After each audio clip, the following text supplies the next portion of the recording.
Assalamualaikum warahmatullahi wabarakatuh. Kali ini berjumpa lagi dengan saya, Nurul Jamila, dengan materi jurnal penyesuaian.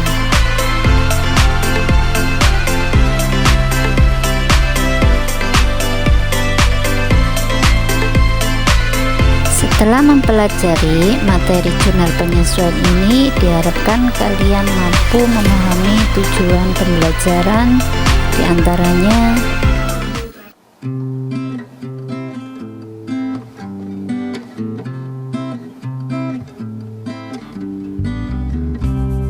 mendeskripsikan pengertian jurnal penyesuaian, kedua mengidentifikasi informasi atau data keuangan yang membutuhkan penyesuaian, yang ketiga menyusun langkah pencatatan transaksi penyesuaian, yang keempat membuat kolom jurnal penyesuaian, dan yang kelima mencatat jurnal penyesuaian.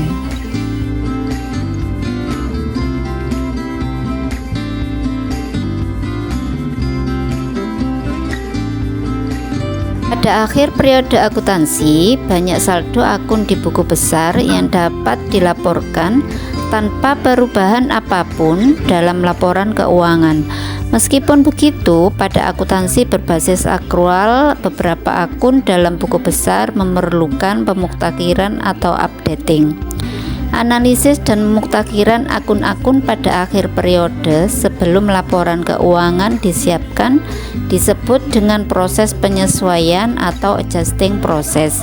Sedangkan ayat jurnal yang memuktakirkan saldo akun pada akhir periode akuntansi disebut dengan ayat jurnal penyesuaian atau adjusting entries.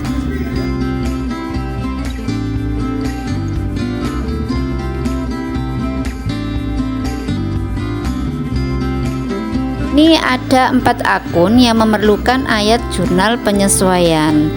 Golongan pertama adalah golongan yang melibatkan penerimaan atau pengeluaran kas di awal, yaitu beban dibayar di muka atau prepaid expense dan pendapatan diterima di muka atau unread revenues. Golongan ini sering disebut dengan akun tangguhan.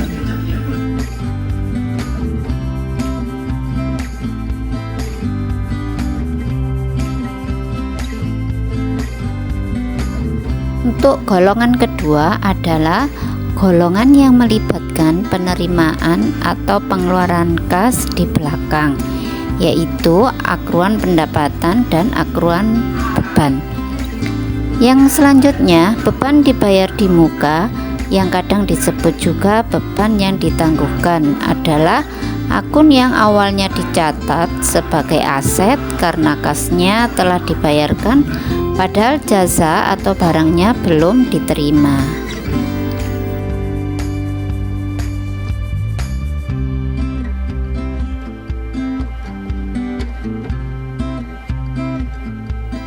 Ada pendapatan diterima di muka, kadang disebut juga pendapatan yang ditangguhkan, adalah akun yang awalnya dicatat sebagai kewajiban karena kasnya telah diterima di muka, padahal jasa atau barangnya belum diberikan kepada pelanggan. Beban dibayar di muka yang kadang disebut juga beban yang ditangguhkan adalah akun yang awalnya dicatat sebagai aset karena kasnya telah dibayarkan, padahal jasa atau barangnya belum diterima.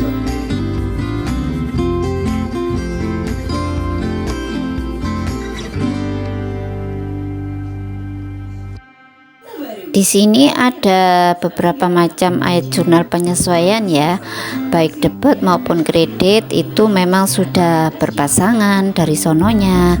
Jadi misalkan kalau beban terutang itu debitnya adalah beban gaji dan utang gaji. Jika pendapatannya masih harus diterima, maka rumusnya yang ada di debit adalah piutang jasa dan kreditnya adalah pendapatan jasa. Kemudian jika ada transaksi mengenai penyusutan aktiva yang kasusnya penyesuaiannya memerlukan hal tersebut, maka debitnya adalah beban penyusutan kendaraan dan kreditnya adalah akumulasi penyusutan kendaraan.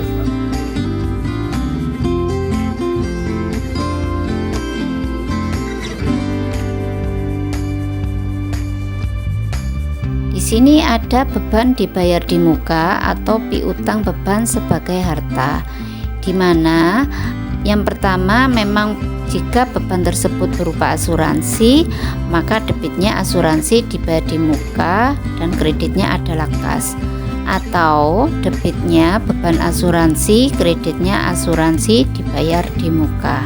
Itu dicatat sebagai beban, maka beban asuransi debit, kreditnya kas. Dan satu lagi, debitnya ada asuransi dibayar di muka, kreditnya adalah beban asuransi.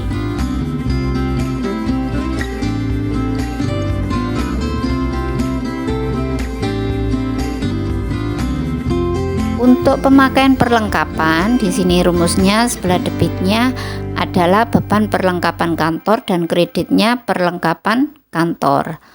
Jika ada pendapatan diterima di muka, maka yang sebelah debit itu kita isi kas dan kreditnya diisi dengan sewa diterima di muka. Untuk pendapatan dicatat sebagai pendapatan, maka debitnya adalah pendapatan sewa dan kreditnya sewa diterima di muka.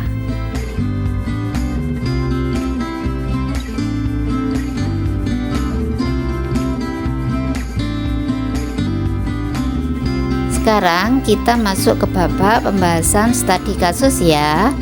Let's go.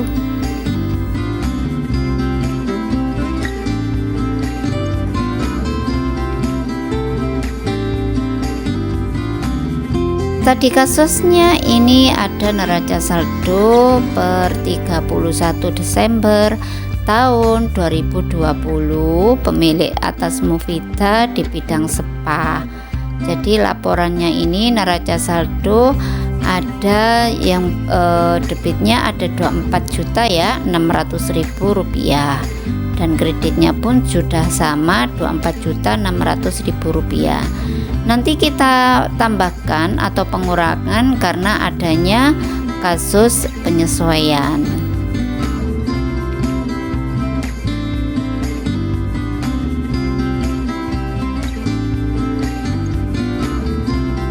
Ini ada beberapa data penyesuaian yang perlu diolah dari neraca saldo tadi. Apakah ada penambahan atau pengurangan?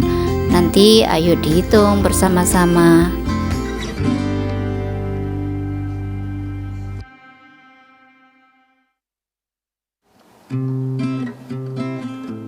Untuk kasus data penyesuaian pertama ini mengenai surat-surat yang dimiliki obligasi dengan nominal Rp1.500.000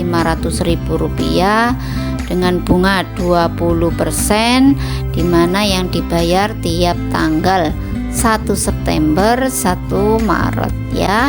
Ayo kita hitung.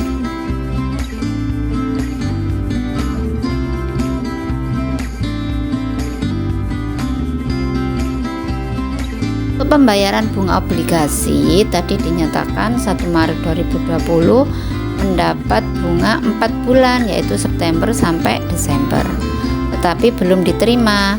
Jadi perhitungannya adalah 4 bulan dibagi 12 ini berasal dari bulan dalam 1 tahun dikalikan 20% dikalikan 1.500.000 hasilnya 100.000. Jadi dimasukkan dalam jurnal penyesuaiannya, sebelah debitnya ada piutang bunga dan kreditnya ada pendapatan bunga yang masing-masing sebesar Rp100.000.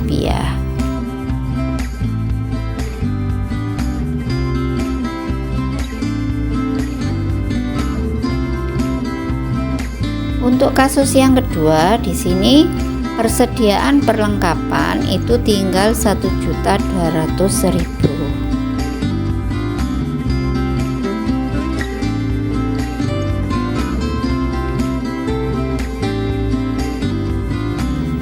sini saldo persediaan perlengkapan sebesar Rp2.800.000, persediaan perlengkapan Rp1.200.000 dikurangi nanti hasilnya merupakan perlengkapan yang dipakai sebesar Rp1.600.000. Untuk jurnal penyesuaiannya sebelah debit ada beban perlengkapan dan kreditnya perlengkapan masing-masing sebesar Rp1.600.000.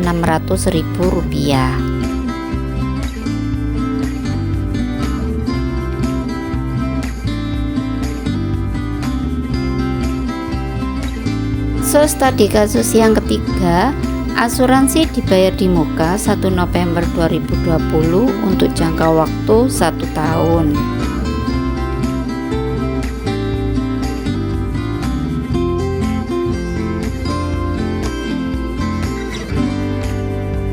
Untuk pembahasannya, asuransi yang telah menjadi beban itu selama 2 bulan ya, November dan Desember.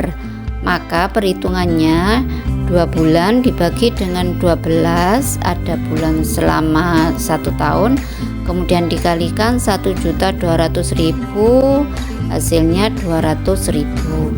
Untuk jurnalnya ada beban asuransi pada asuransi dibayar di muka masing-masing Rp200.000.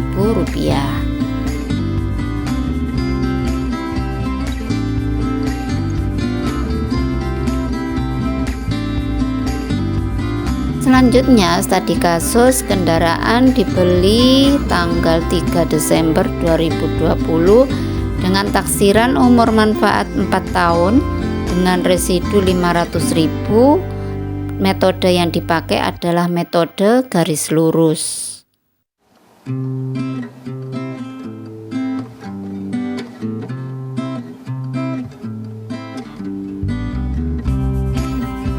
Untuk pembahasannya, nilai produktif kendaraan sebesar Rp12.500.000 dikurangi dengan Rp500.000, hasilnya Rp12 juta. Umur manfaatnya itu 4 tahun ya, jadi Rp12 juta dibagi 4, hasilnya Rp3 juta. Penyusutan dalam 1 bulannya adalah 1/12 dikalikan Rp3 juta, hasilnya Rp250.000. Untuk jurnalnya, beban penyusutan kendaraan itu di debit, kreditnya akumulasi penyusutan kendaraan yang masing-masing Rp250.000.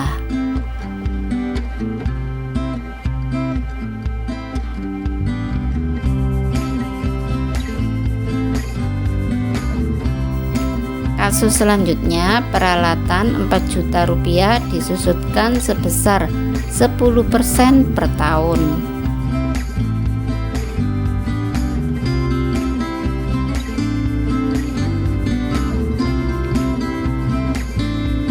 Pembahasannya adalah penyusutan peralatan per tahun 10% dikalikan Rp4 juta, hasilnya Rp400.000. Untuk jurnalnya, debitnya ada beban penyusutan peralatan, kreditnya ada akumulasi penyusutan peralatan, masing-masing Rp400.000.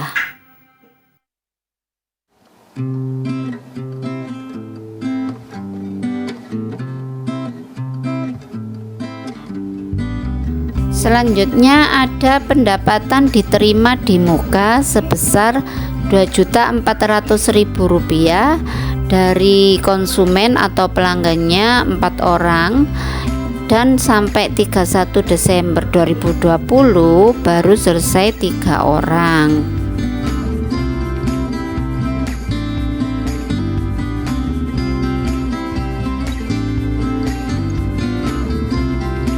Pembahasannya di sini, pendapatan sampai 31 Desember yang telah diterima di muka 3/4 dikalikan Rp2.400.000, hasilnya Rp1.800.000, dimana jurnalnya ada pendapatan diterima di muka Dengan kreditnya pendapatan jasa masing-masing Rp1.800.000.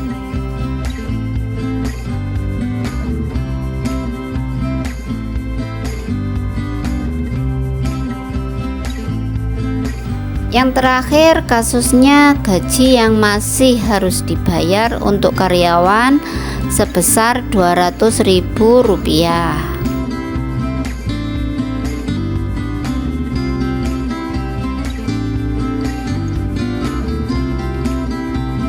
Mana pembahasannya? Di sini, karyawan yang telah bekerja tetapi belum dibayar. Gaji yang belum dibayar merupakan beban atau dianggap biaya ya. Jadi debitnya langsung saja beban gaji dan kreditnya utang gaji masing-masing sebesar Rp200.000.